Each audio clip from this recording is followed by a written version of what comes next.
They made the world jump, but they never learned how to land. Before Atlanta became the heartbeat of hip-hop, before trap beats ruled the charts, there were two kids in backward jeans who made history without even knowing it. Kris Kross, two first graders who turned the mall encounter into a global phenomenon. They didn't rap about the streets or money. They rapped about being young, wild, and free.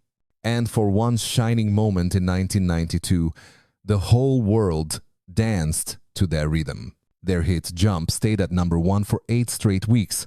Their faces were on magazine covers, cereal boxes, and video games. Michael Jackson took them on tour. Every kid in America wanted to wear their clothes backward. For a generation growing up between innocence and ambition, Kriss Kross were more than rappers, they were a mirror. They made it feel okay to dream out loud. But fame moves fast, and when the spotlight shifts, not everyone finds their way back to the light. Behind the applause, one of those boys, Chris Kelly, the Mac Daddy, was quietly fighting battles no one could see. The same music that lifted him up would one day fail to catch him when he fell. This is not just the story of a child star. It's the story of what happens when a dream grows faster than the boy who dreamed it, and of how a beat that once made the world jump still echoes today for those who remember and for those who never will. Before the fame, before the lights and the backward jeans, there was just Chris Kelly, a quiet kid from Atlanta with a head full of music and a mother who believed in him. He was born on the 11th of August, 1978, and like many kids in the South, his world revolved around rhythm, not the kind that came from money or machines, but from living rooms and radios. His mother, Donna Kelly Pratt, filled their home with Run D, MC, Eric B, and Rakim, Michael Jackson, and old school R&B. That was how Chris learned to feel before he ever learned to rhyme. At school, he met another boy named Chris Smith, just as mischievous, just as full of energy. They became inseparable, two kids who talked in beats and moved in rhythm. By 3rd grade, they were already performing little routines at local events and school talent shows, calling themselves the Two Krises. Their friendship was the kind that could only come from childhood, simple, fearless, and built on laughter. But Atlanta, in the early 90s, wasn't known for hip-hop yet. New York had the grit. LA had the glamour. Atlanta was still finding its sound. Then fate walked into a mall. One afternoon, while hanging out at Greenbrier Mall, their favorite spot to people watch, the boys noticed a female rap group, Silk Times Leather, surrounded by fans. Their producer, a young Jermaine Dupri, was there too, watching the commotion. He noticed something different. The crowd wasn't just excited about the group. They were drawn to the two kids watching them. There was something magnetic about their confidence. They weren't stars yet, but they moved like they already were. Jermaine asked, "What do y'all do to get people's attention like that?" Chris Smith grinned and said, "We just cool like that." That one line changed their lives. Jermaine saw what most producers never do. He saw potential before talent, a spark before a flame. He invited them to his studio to record a demo. The boys were only 10 and 11, but their voices carried something older, rhythm, charm, and the kind of innocence that couldn't be faked. At first, they called themselves Chris and Chris, but Jermaine, always the visionary, decided on a name that felt playful, rhythmic, and catchy: Kriss Kross. He also had an idea that would make them unforgettable. At the time, oversized clothes were the trend. Jermaine told them, "Turn your clothes around. Let's see what happens." They did, and the reaction was instant. Everywhere they went, people pointed, laughed, clapped. They had turned rebellion into fashion. A simple flip that symbolized everything. They were young, fearless, and different. Within a year, Jermaine secured a deal with Rough House, divided by Columbia Records. He wrote and produced their first single, Jump. When the beat dropped, it was undeniable, a song that sounded like childhood and chaos all at once. In 1992, Jump hit #1 on the Billboard Hot 100 and stayed there for 8 straight weeks, selling over 2 million copies. The world had never seen anything like them. Two kids who made adults dance and made children dream. Almost overnight, Kris Kross became a cultural earthquake. Their faces were everywhere. TV, magazines, Sprite commercials, and even Michael Jackson's Dangerous tour. They were living the fantasy every kid wished for. But for Chris Kelly, still just 13, it was more than fame. It was the start of a life he could barely understand. He wasn't just making the world jump. He was learning what it felt like to fly. And like every flight that soars too high, the fall would one day come. In 1992, the world moved to the sound of two kids from Atlanta. Kriss Kross didn't just release a hit, they caused a movement. Their debut single, Jump, exploded like lightning, sitting at the top of the Billboard Hot 100 for 8 straight weeks. Every school dance, every radio station, every house party played that same infectious chant, Jump, Jump. The world couldn't get enough of them. Two boys with backward genes and boundless energy had somehow captured the innocence and rebellion of an entire generation. It wasn't about violence or wealth or ego. It was about joy, pure, loud, contagious joy. The album, Totally Crossed Out, sold over 4 million copies and topped both the Billboard 200 and the R&B divided by hip-hop charts. In an era when most rappers were grown men telling hard stories, these two kids gave hip-hop permission to smile again. They were everywhere. On MTV, A Different World, in living color. Yo! MTV Raps. Even Michael Jackson, the biggest entertainer on earth, wanted them to open for him on the Dangerous World Tour. And when they appeared in his Jam video alongside Michael Jordan and Heavy D, it felt like the universe itself was co-signing their success. They became symbols of a new kind of fame, the kind born from energy, not experience. They sold Sprite, Sega, Nickelodeon. They even voiced raps for Rugrats. Every kid in America wanted to be them, dress like them, move like them. They were more than stars. They were blueprints for what youth culture could be. But behind the screaming fans and platinum plaques, Chris Kelly McDaddy was still a boy trying to make sense of it all. He didn't have the luxury of growing up quietly. He was learning life lessons in limousines, trying to balance fame with homework, and recording songs between math tests. Tutors followed them from city to city as they toured the world, but no classroom could teach them what success really costs. Jermaine Dupri, their mentor, became the architect of Atlanta's rise, and Kris Kross was the first brick. Their success opened doors for a generation of Southern artists who would later define hip-hop, Outkast, T.I., Ludacris, and so many more. Atlanta was no longer an afterthought. It was the new capital of rhythm. Their second album, Da Bomb, arrived in 1993. It went platinum, introducing dancehall influences with All Right featuring Supercat and helping launch the career of Da Brat, who they discovered during a concert in Chicago. They were growing up, experimenting with harder beats and more streetwise lyrics, a reflection of how the hip-hop world itself was changing. Gangsta rap was dominating the airwaves, and innocence didn't sell like it used to. Even so, Kris Kross managed to evolve without losing their chemistry. By 1996, they released Young, Rich, and Dangerous, an album that showed a more mature sound, a little darker, a little wiser. The single Tonight's the Night hit #1 on the rap charts, while Live and Die for Hip Hop brought together Jermaine Dupri, Da Brat, Mr. Black, and Aaliyah, who was just beginning her own journey to stardom. But fans began to notice something different about Chris Kelly. His hair was thinning. Bold patches showed on camera. Rumors spread that he was sick, maybe cancer. In interviews, he explained calmly, "It's alopecia. I've had it since I was 4. Even then, he smiled. He'd learned early how to turn vulnerability into strength. For Kris Kross, the mid-90 seconds marked both a peak and a pause. They were no longer kids, but not yet men. And in a business that only celebrates what's new, growing up often means fading out.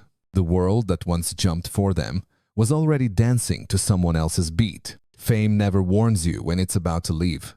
It just fades like the last note of a song you thought would never end. By the late 90 seconds, Kris Kross had grown up, and the world had moved on. The backward jeans were no longer cool. Hip-hop had gotten harder, Heavier, a new sound ruled by gangsta rap and street realism. The innocence that once made Kris Kross famous now made them seem out of place. After the release of Young, Rich and Dangerous, the group decided to take a break.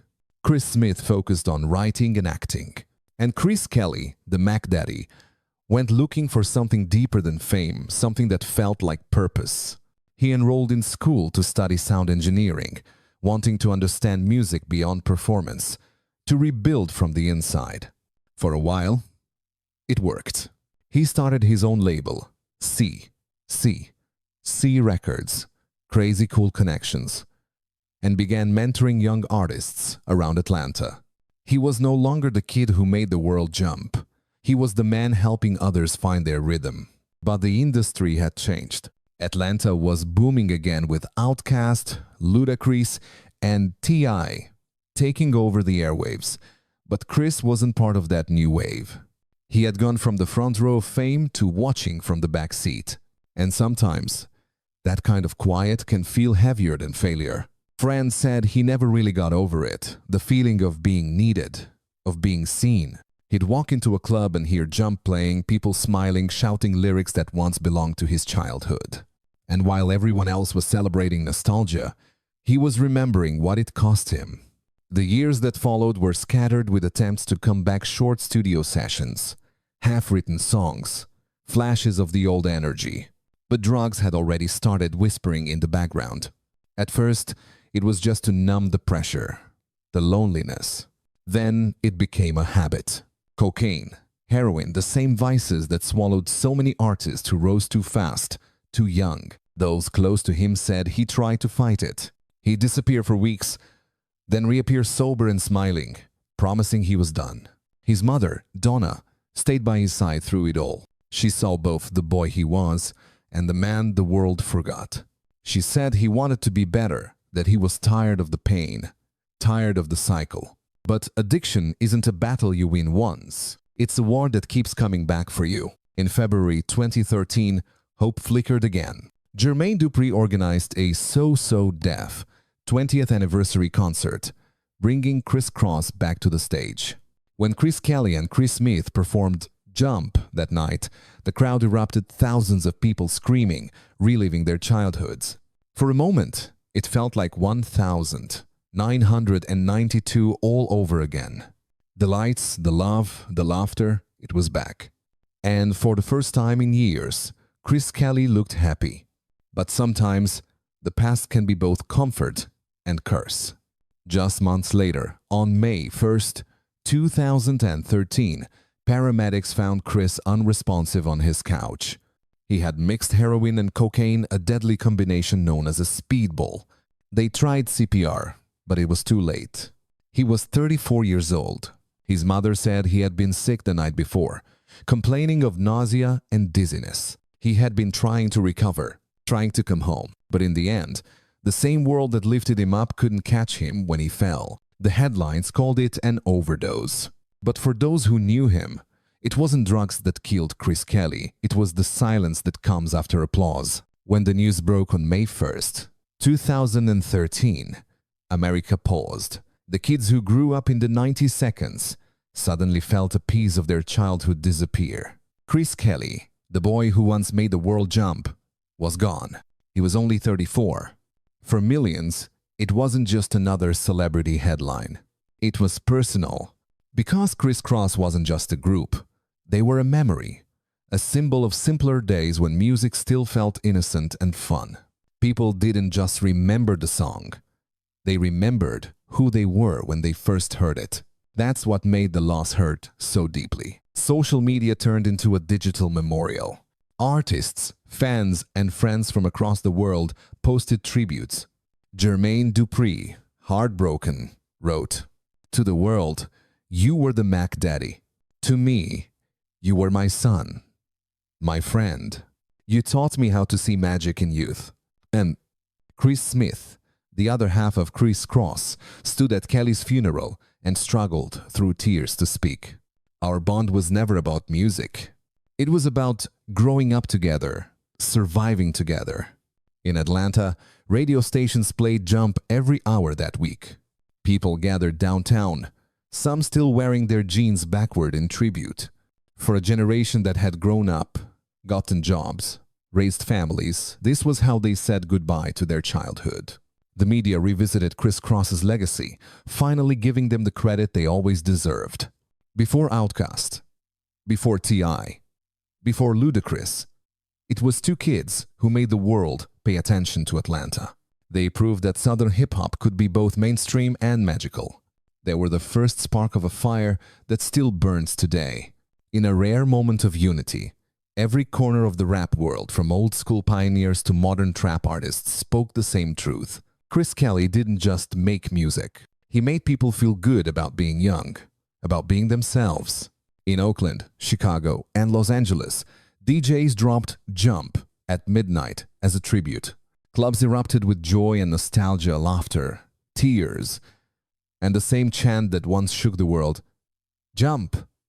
Jump! That night, it didn't feel like mourning. It felt like remembering.